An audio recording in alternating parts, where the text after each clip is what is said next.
Zhang Zhixin was born into a middle-class, intellectual and artistic family in Tianjin, near Beijing and China's northeastern coast, in 1930.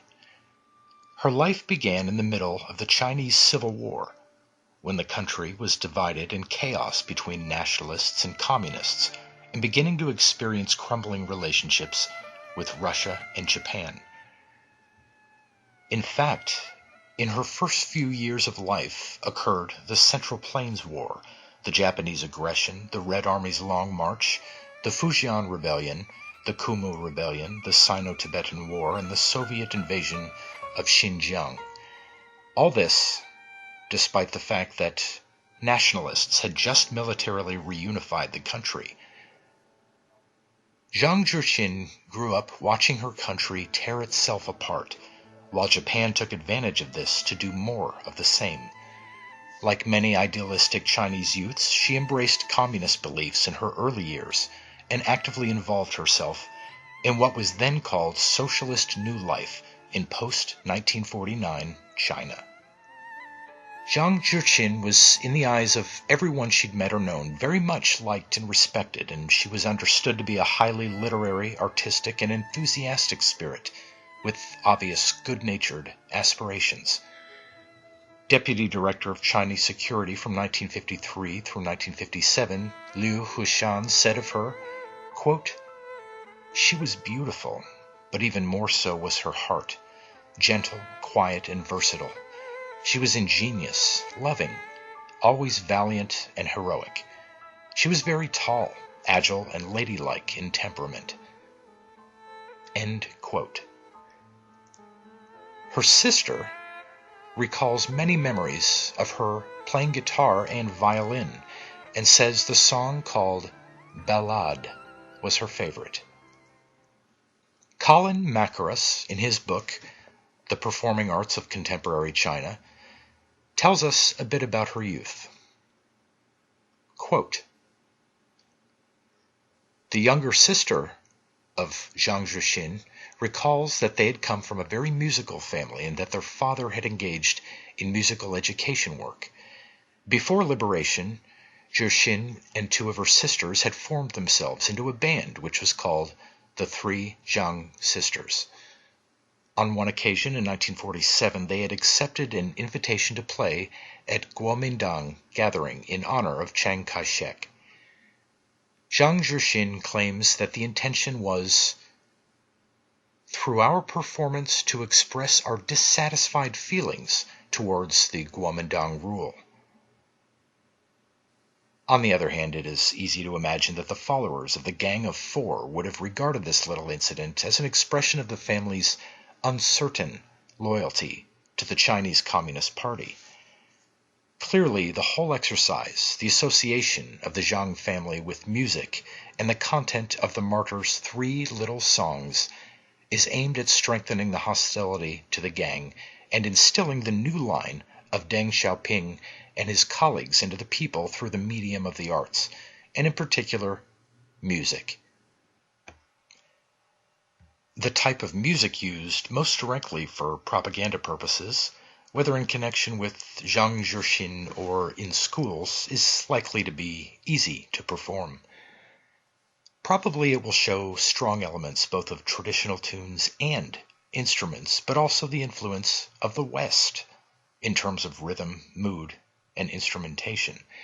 In fact, more than other branches of the performing arts, music illustrates a dichotomy in contemporary Chinese society, that between growing Western influence and the return of interest in tradition.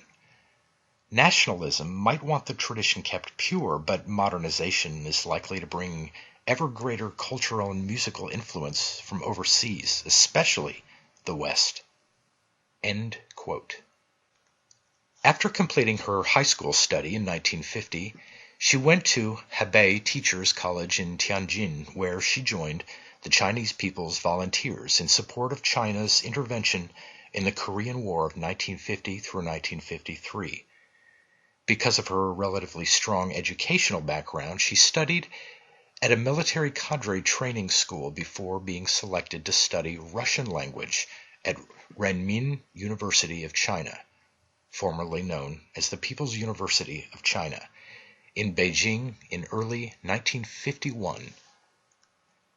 As was typical in the early 1950s, she graduated from Renmin University after only 1 year and was assigned to work in the departmental library of the university's Department of Russian. Russian troops were in urgent need of translation, and so she walked from the army to Renmin University to learn the Russian language.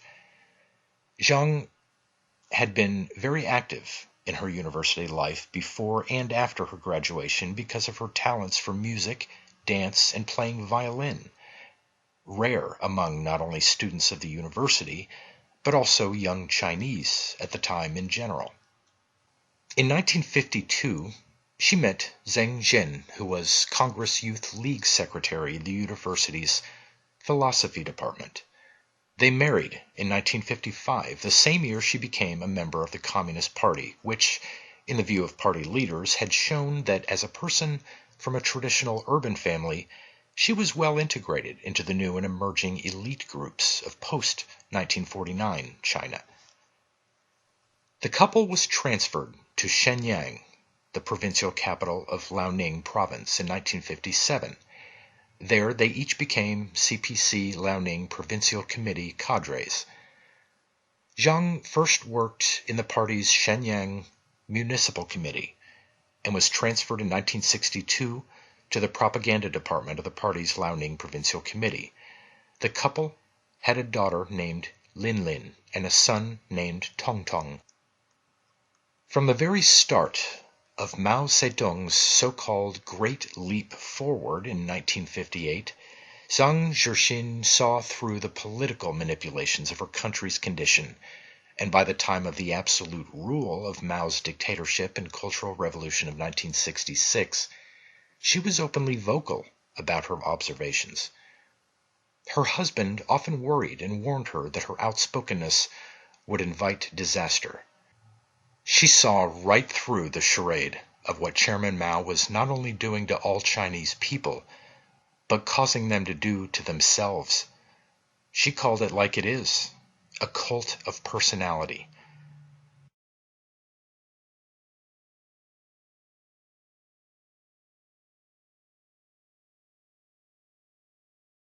One of the Communist Party's most dedicated members, she also happened to have natural qualities beyond political understanding or practical use, being as well versed in literature, playing violin, and writing poetry as she was in Russian language and party propaganda. For her, the Communist Party was supposed to be the enactment of actual change for the better and for all people countrywide. She simply wanted better working and living conditions for everyone. She didn't care about what happened politically in other countries as long as they stopped invading China.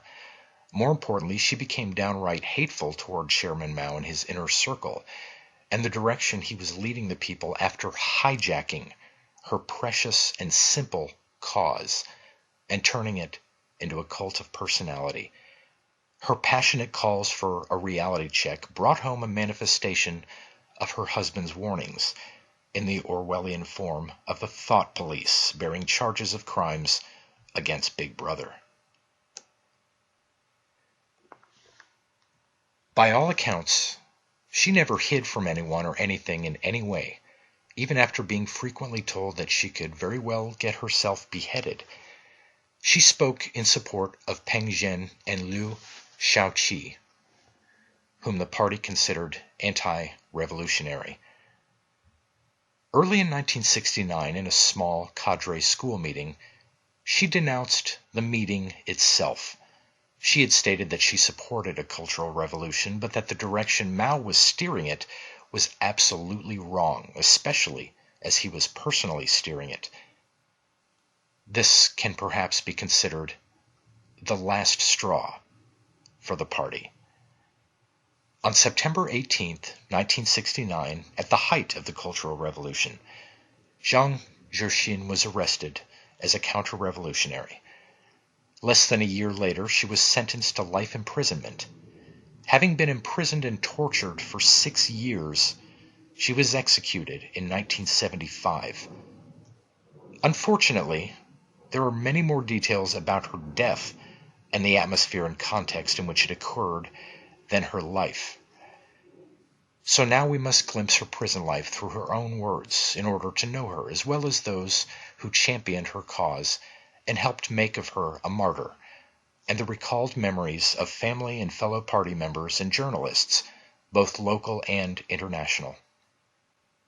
Her story broke to the nation and quickly to the world 4 years later, in 1979, just after the brief freedom of the writing on the democracy wall, when newspaper writers and foreign correspondents began to piece together and reveal the corruption Mao's staff were mired in and the secret bloody operations they made to secure personal power, most particularly Mao's fourth wife, Zhang Zhixin, but we'll return to her later. There was immediate interest in her story, and that of others like her, who suffered for a cause at the hands of those who were supposed to be helming that ship. By this time, Chairman Mao had been dead for 3 years, and it was obvious to all that China was headed in a new and very Western-influenced direction. Communism would continue, but with diplomatically friendly relations with Western nations. Her case played a pivotal role in China in helping reformers correct the mistakes made before and during the revolution. At the time, the Reformist Party secretary of the Liaoning Committee, Zhen Zhongyi, took up Zhang Zhixin's case and rehabilitated her, publicly conferring upon her, posthumously, the status of a revolutionary martyr in March of 1979. Liaoning Daily, the institutional newspaper of the party provincial committee, published a long article titled "Devoting Her Life for the Truth" in April of the same year, which, with the approval of Hu Yaobang, the party propaganda chief, was republished in People's Daily, the party's official newspaper.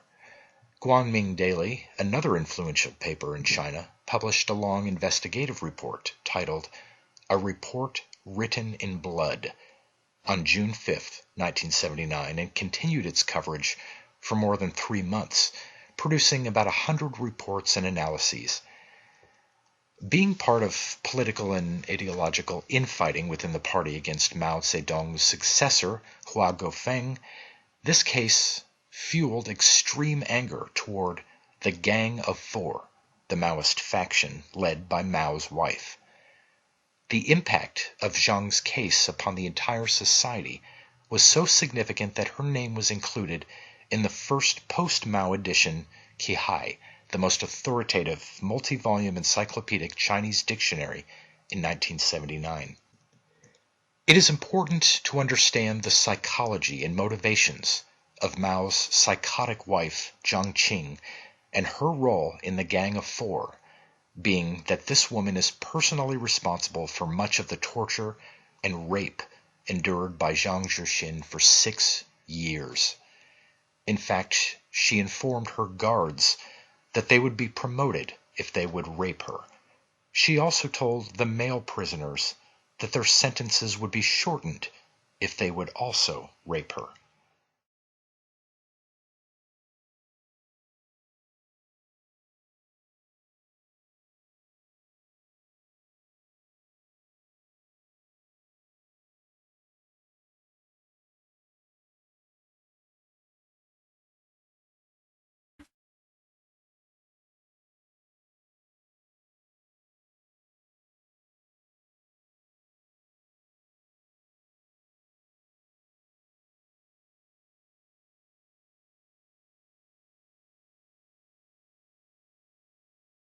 After the fall of the Gang of Four, the ultra-leftists, Chinese Communist Party's third plenary of the 11th session proposed liberalization of thoughts in late 1978. Wounds literature popped out, describing various persecutions and tortures that the communist leaders and their families had endured during the Cultural Revolution. This is the democracy wall, where thoughts were freely expressed for a few months before many of its authors and poets and random writers were arrested,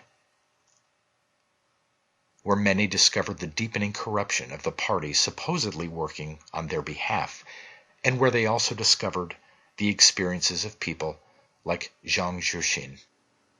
Roger Garside, an author fluent in speaking Chinese, was a British diplomat in Beijing during the upsurge of the democracy movement. He spent hundreds of hours here at Democracy Wall when, for 4 months during the winter of 1978 into 1979, young Chinese felt free to speak their minds, even to Westerners. What emerges is a widespread popular desire to free China from Soviet-style totalitarianism. Communist education and propaganda had clearly failed them. Garside writes about it thusly, quote, "Of the 3 panels of the Marxism-Leninism-Mao Zedong thought triptych, they rejected not only Mao's thoughts but also Lenin's, and the nature of their allegiance to Marx had been left very vague. Insofar as the socialist tradition applied, it was brought in to support the calls for democracy." End quote. Upon her arrest in 1969 at her home, Zhang Zhixin was taken to Shenyang Detention Center with family visits prohibited. They had watched her being taken away in a jeep. Her diaries and artwork were confiscated, and her family never saw her ever again. At the first possible opportunity, she wrote her daughter a letter. She did not receive a reply because, of course, the letter never reached her. On September 24, 1969, citizens assembled for a mass rally in Shenyang Square. There was a banner spread there reading, "Struggle with the active counter-revolutionary Zhang Zhixin." She was pushed and pulled on the stage by 2 former colleagues from the provincial government and military service. There she was held in the usual manner. One man twisted her arms up behind her back, and the other forced her head down by pulling her hair from in front so that she could neither stand nor squat. A large hanging from her neck proclaimed, "Guilty." In that position, she listened to accusations that she had opposed Mao's line and had slandered Jiang Qing and Marshal Lin Biao, Mao's most powerful collaborator. She denied nothing, but protested that she had a right to do so in a manner prescribed by party discipline. She was announced to be guilty and driven away. She was then sentenced to work in a labor camp, though, when asked to recant, she stated that she was willing to die immediately for the truth. She was beaten and raped in her cell from her very first day in labor camp. Her ankles were frequently bound to leg irons on a wooden post, with her arms shackled behind her back, and both thumbs fastened together by a small shackle. In October, after more than a month in jail, she wrote a manifesto called A Communist Manifesto, in which she recalled the party as she knew it before its egomaniacal hijacking. It contained her own story of her college days, her joining the army, her experiences on the Korean battlefields, and her family life. But now that it came to jail and condemnation with everything taken away from her, she also wrote in that manifesto, quote, "Everything else is irrelevant to the truth." End quote. This, of course, had been a maxim which she'd always naturally exemplified, but her arrest and interrogation and terrorization magnified it 1,000-fold. She saved up 2 yuan a month to purchase books to read in the facility, where she wrote her study notes on toilet paper. Zhixin proclaimed that the party would be punished by history, if not sooner than later. The party forced her to sign divorce papers. She was initially sentenced to a few years, but because of her dedication to honesty, that number increased, and there was, in her own words, no rescue medicine. She persisted in arguing with her interrogators, no matter the fresh horrors they brought her daily. She kept her self-respect, mending her clothes with an improvised needle and threads taken from her prison uniform. 2 songs she wrote in prison were published: Whose Crime and Seeing the New Year In. The second of these 2 songs, written on Christmas Day 1969, won her a new beating from the guards. They confiscated her pen and diaries. She subsequently began writing in extremely small print upon toilet paper with a makeshift pen. In the first of these, following the confiscation, she wrote the following.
In October of 1970, she wrote another letter to her now 13-year-old daughter, and again understood why she received no reply.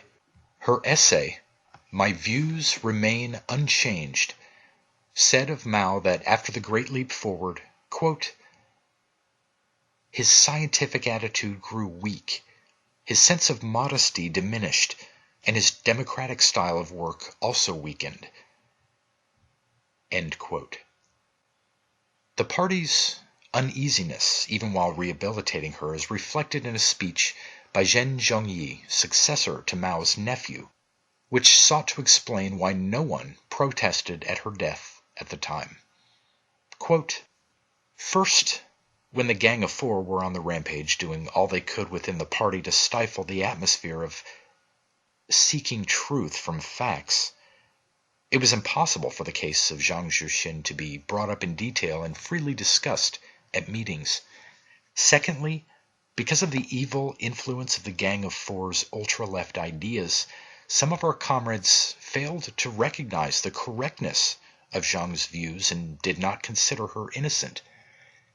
Thirdly, lack of political courage in the face of the despotic rule of Mao Yuanqing in Liaoning led some people to remain silent before the abuses and depredations of the gang and their henchmen. A few persons even followed them in servility. End quote. The first time she was sentenced to death was May 14th, 1970. The Panjin Revolutionary Committee sentenced Zhang Zhixin, stating that she was to be executed immediately. The case was sent to the Shenyang Intermediate People's Court, who determined that as long as she intended to plead guilty, according to the instigation guidelines, her sentence would be converted to years of imprisonment instead, a decision made by the highest authority of Liaoning Province, Shenyang Military Region Commander Chen Shilian. He said, quote, leave her to live, and also when she speaks negatively of the party, do not kill her. End quote. Thus, officially by 1972, it was to be life imprisonment with forced labor in Shenyang prison reform. The news was sent to her along with a government-issued divorce decree. On the night of receiving these, she wrote, I am a light unencumbered and will fight to the end. That she did, down to the minute. Her sister tried to visit her there after forcefully signing a document which formally severed family ties, But she was rejected, although Zhang Zhixin had been transferred to another prison anyway, in Benxi labor camp.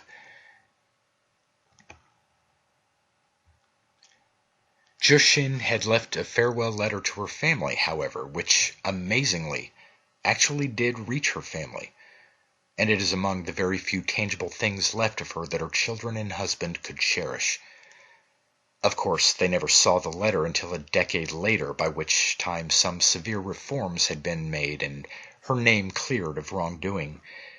It was here, in Benxi, that her treatment worsened. On a regular basis, her hair was pulled out. This also includes pubic hair. A mop was shoved into her mouth after her tongue was tied by a twisted wire. She was handcuffed and further bound by 18-pound double irons on her legs, was ordered to walk naked for 10 laps on her hands and knees in imitation of a dog, and was repeatedly raped by her guards and fellow inmates. The guards locked her in what they called squatting trumpet. It was a dark enclosure with a size of just 1 square meter, in which she could only sit, never stand or lie down. The floor beneath her opened quickly every once in a while to empty her waist, which she had to sit in. Generally, when people were put inside a squatting trumpet, either their spirits broke or their lives ended by 12 weeks.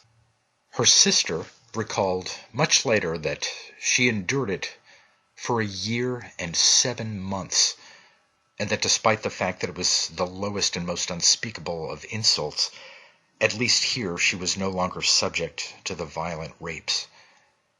It was said that she finally succumbed to sporadic episodes of schizophrenia, during which times she would sit with glazed eyes, sometimes sitting silent for days, then laughing and crying both together in loud expressions.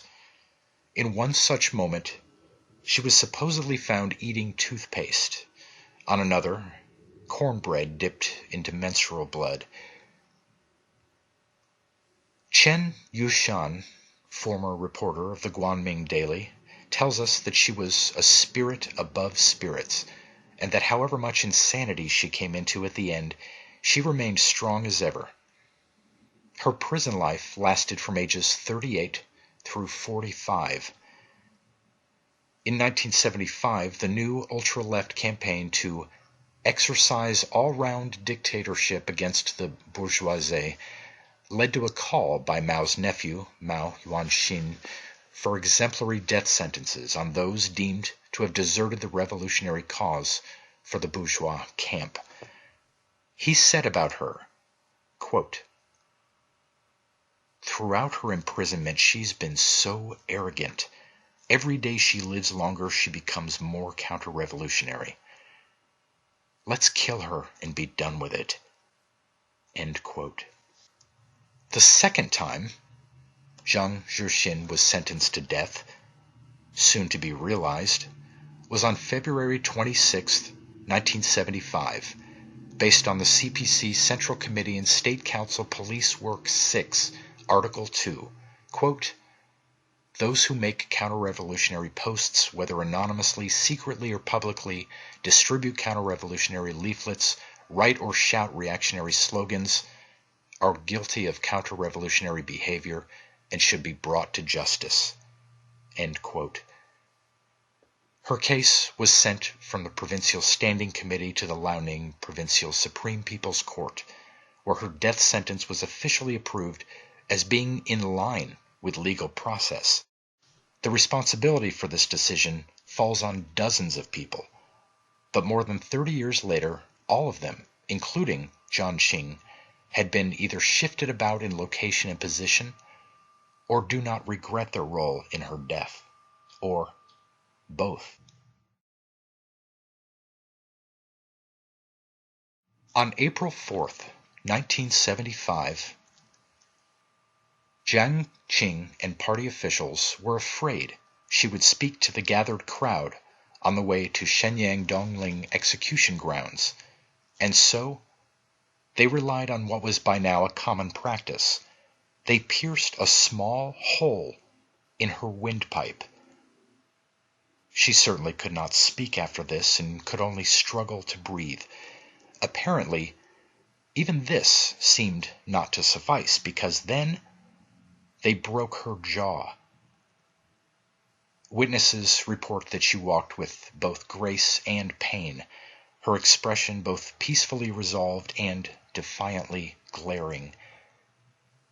At long last, they ended the horror with a bullet to the back of her head. Shenyang records tell that she died at 10:12 a.m. After her death, her family was required to pay the dime it cost for the bullet used. Wall posters soon appeared in Shenyang protesting her fate. They were ripped down, but new ones kept replacing them.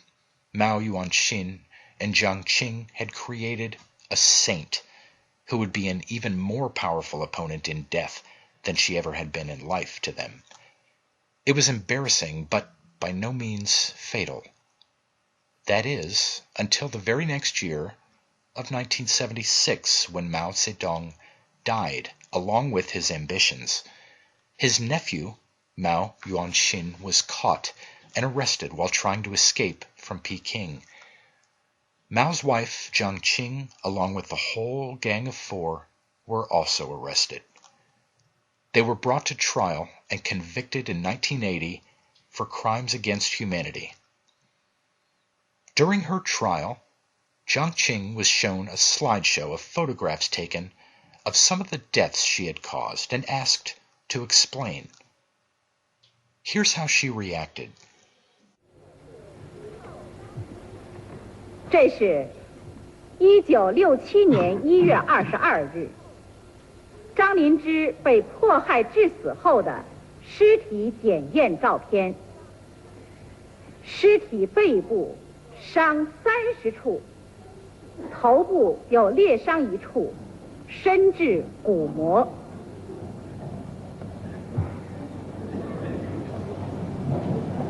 这可以有你们说的大量事实，那是在鸡蛋里头捡骨头，捡来捡去，一个中国京剧院的录音放了多少次，一个什么东西，这个法庭这个6次，也说明问题嘛。你们说的我才知道的。通过丑化我，丑化毛泽东主席，丑化1万人民参加的无产阶级文化大革命啊！毛泽东主席的妻子38年整了，认识还不止。共患难了，战争的时候唯一留在前方追随毛泽东主席的，只有我一个女同志。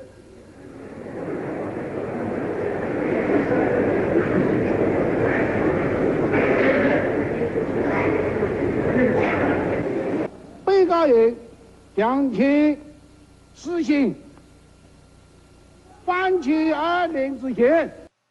In 1991, Zhang Zhixin committed suicide in her cell.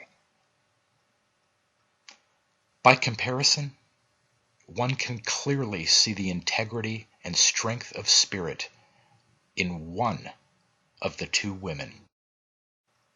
Zhen Zhongyi, a public activist and communist reformer, vindicated Zhang Zhixin in the spring of 1978.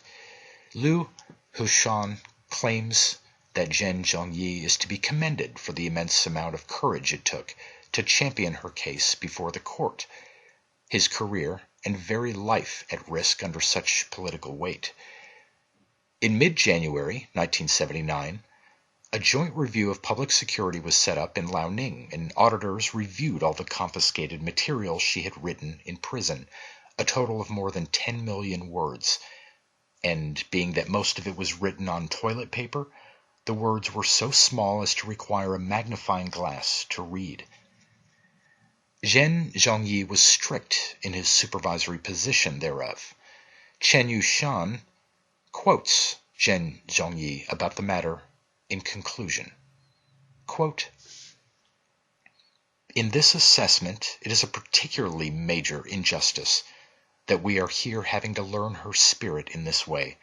We are not talking about emancipating the mind, her mind having already been liberated, but we should learn from her spirit. She is not afraid of combat, nor of being dismissed from office, nor of prison, nor of government-decreed divorce, nor even of decapitation. End quote. Zhang Zhixin's vindication in these hearings caused a worldwide recognition of the validity of her speech. Her integrity had only now been permitted to show its true colors. Even the notion of her having reached a kind of insanity was called into question, taking seriously the stories that would have been exaggerated about her by her interrogators. In March 1979, Shenyang City Intermediate People's Court formally announced the ruling of her vindication, that Zhang Zhixin had not only never committed any crimes, but was a hero. Sorrow and embarrassment were thick everywhere, but in this moment, she became recognized as a martyr. One night in May 1980, Liu Shaoqi's son visited Zhang Zhixin's mother and presented her with a memorial service badge for her wrongly executed daughter. There continues to exist some propaganda written about her intended to cast shame upon her name, acknowledging that she was a romantic by nature, but claiming that she'd had numerous extramarital affairs and even an illegitimate child. Immediately following her vindication, her husband Zheng filed a complaint with the court, which soon judged that the forced decree of divorce was invalid, being an integral part of the governmental smear campaign and special case of miscarriage of justice, and their marriage was again officially recognized. The author of A Report Written in Blood, Chen Yushan, stated many years later, quote, "Then we received a lot of letters from readers, where 2 letters talked about the whereabouts of the remains of Zhang Zhixin. One letter said her body was at the affiliated hospital of Shenyang Medical, transported by car on concrete near the ponds yard with medication blisters. Pathological anatomy practical. Another letter from Liaoning Chinese Medicine Hospital said Zhang Zhixin was killed after the bodies went back to Shenyang after the cremation. Unfortunately, Zhang Zhixin's whereabouts remain a mystery which I have so far failed to uncover." End quote. He also writes, quote, "Zhang Zhixin has gone 30 years. Today her name has gradually been forgotten, but I think that she represents what this country has experienced, a huge trauma, and if this history was forgotten, it would be the greatest tragedy of our nation." End quote.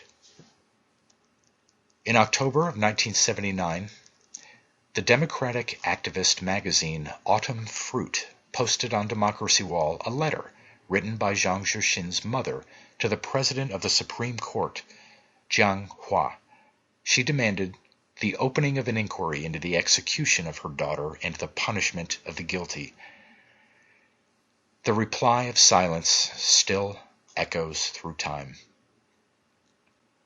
Liu Bing Young, one of China's most famous and experienced journalists, was among those who brought her story to the world. He recalls his researches into her story in his own memoir from 1990. Quote, "The whole affair led me to examine the question of the criminals of the Cultural Revolution. At the time, the ground had been well prepared for the takeover by Jiang Qing and company in Liaoning province. One of the leading members of Zhang's clique, Li Boqiu, had said that once Jiang Qing took over, all the cadres above county party secretary level in Liaoning could be trusted to carry out their policies. I was curious as to the whereabouts of these trustworthy people." Liaoning actually had conducted a thorough investigation of all associates and followers of the Gang of Four in 1977 and 78. They had even conducted a follow-up investigation later on.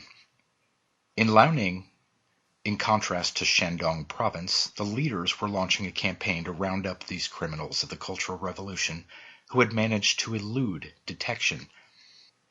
But I encountered a preposterous situation. I saw that while many upright cadres were conscientiously conducting the campaign, others even more powerful were feverishly trying to cover up. During the 1977-79 campaign to round up holdovers of the Gang of Four, the party was completely split over the issue. The protectors eventually gained the upper hand, so the ongoing campaign could not win much support. Even the former victims were, having lost confidence in the campaign altogether, reluctant to stand up for themselves. The chaos had been created by leaders of the Central Committee in the first place. Many of them had been in seats of power during the Cultural Revolution, and now they were given credit for ending it and were as firmly installed as ever. They were, quote, veterans of 3 dynasties, end quote. Of the people promoted after the Cultural Revolution, most had already been in office before. They were targets at the outbreak of the confusion, but soon afterward joined the gang and pursued its policies. As for the veteran cadres, they had long-standing relations with old associates in Beijing who were in positions of power, and they were linked to lower and middle-ranking cadres by bonds of mutual interest. In 1979, I had spotted an intricate network of economic relations in Binshan. But what stood out in Liaoning was the network of political relations. Through this network, cadres who found it too dangerous to stay on were discreetly reassigned to escape investigation. Through the double network, the abuse of power, graft and embezzlement, and violation of human rights were rampant. Economic reforms were forging ahead in Liaoning, and the papers were full of positive reports in this respect. I suspected, however, that a political crisis was brewing. If injustices were not righted, how would the people get their share of the fruits of this reform? With this in mind, I wrote a piece entitled, "Good People, Why Are You So Weak?" End quote. Zhixin's daughter, Lin, more than 30 years after her death, recalls a memory of a visit to their home of Red Guards during Zhixin's imprisonment. According to reporter Xiao Jing, this is the story she tells. Quote, early in 1975, on a spring day when a blizzard was blowing, 2 people from Shenyang Court came to summon my father, my brother, and me to a county meeting. Dad and I held my brother through wind and snow as we went to the town hostel. We pushed the door open to find the house has heating with hot air blowing. But my heart trembled, and I felt colder than the snow. Shenyang Court's people wanted us to sit down, saying that we would do a study session. Then a man pulled out the little red book, Quotations from Chairman Mao, and read 2 quotations. I remember all the content. Some were about class struggle, some firmly suppressed all counter-revolutionary activity. They referred to my mother and asked Father something. Dad said he had divorced a few years ago with Zhang Zhixin, and the court awarded him with myself and my brother. The court asked me, "You know your mother's performance in prison?" I shook my head. I told them, "I really do not know. I only know that my mother was a counter-revolutionary, and I listen to what people say, how she is counter-revolutionary. I do not know.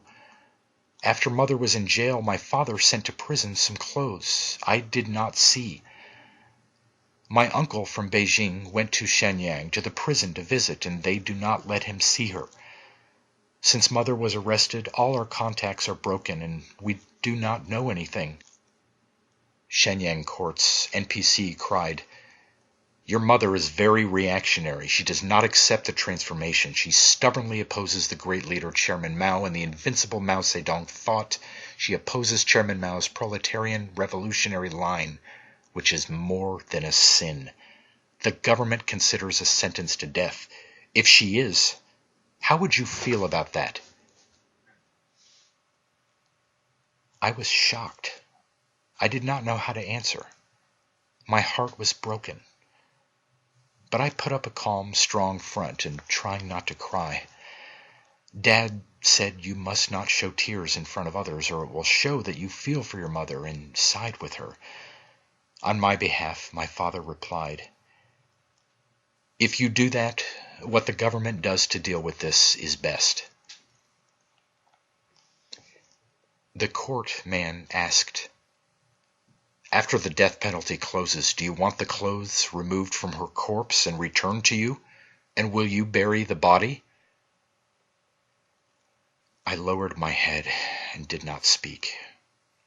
Again, on my behalf, Father said, "We do not want anything." They did not ask again. Two people whispered for a while. One person set all this to writing, while another told me that I was better able to educate their children. The party's policy is focusing on the performance, and between my mother and myself, I must draw a line. He wanted me to talk about my mother's view of crime. I said, it's just as the teacher always taught me, that time was a mess, and now I cannot remember what was said. The man wrote something to the people I spoke with, and then they whispered for a while and showed me the written conversation we just had in agreement form. They told me to sign it with a fingerprint. The study sessions came to an end. Throughout the whole process, my brother was too scared to say anything. He was holding Father's side, hugging him. Dad took me and my brother out of the guest house from the county, stumbled and braving the howling wind and snow back home. Without cooking them, Dad broke some buns in half and gave it to me and my brother to eat, and he said, "Eat and go to bed early." I quietly lay on the kang. Dad sat on the bench facing the light in a daze. He looked where my brother and I fell asleep and slowly stood up, gently bringing out a box and opening it, and looked at photos of Mother. I watched my father as he could not help the tears. I turned out of bed and flew into his arms, crying, while he patted me and said, "Please do not cry. We cannot let the neighbors hear." Hearing me cry, my brother woke up. Dad took me and my brother both in his arms. That night, we do not know how many tears were shed. This is a very painful memory, almost too painful to recall. End quote. The document that Lin Lin was required to sign, supposedly containing her own words, but quite obviously scripted for her and later found in the books of Zhang Zhixin, is excerpted here.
That year, Tse-Tong was not yet 10 years old, and Lin was not yet 18.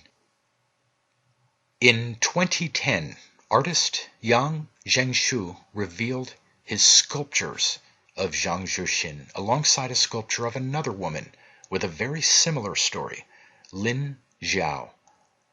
The artist himself had recently been in jail for 3 years after writing an article advising peasants of their property rights. He was thrown in jail for being a troublemaker. He was not permitted to show his sculptures publicly, so he invited people to see them in his own backyard and workshop. He was even denied showing them at Beijing's 798 Art District. He claims that the police have tried to confiscate the works on several occasions. As of the same year, Chinese film director Hu Jie, who made a documentary about Lin Zhao called In Search of Lin Zhao's Soul, has been at work on another documentary about Zhang Zhixin. He says of her, quote, "Throughout the denunciation process, she was very determined and suffered the worst torture imaginable, but she never regretted what she did." End quote. A little publicity and inadvertent pressure spreading quickly has apparently changed the situation of the sculptures being exhibited.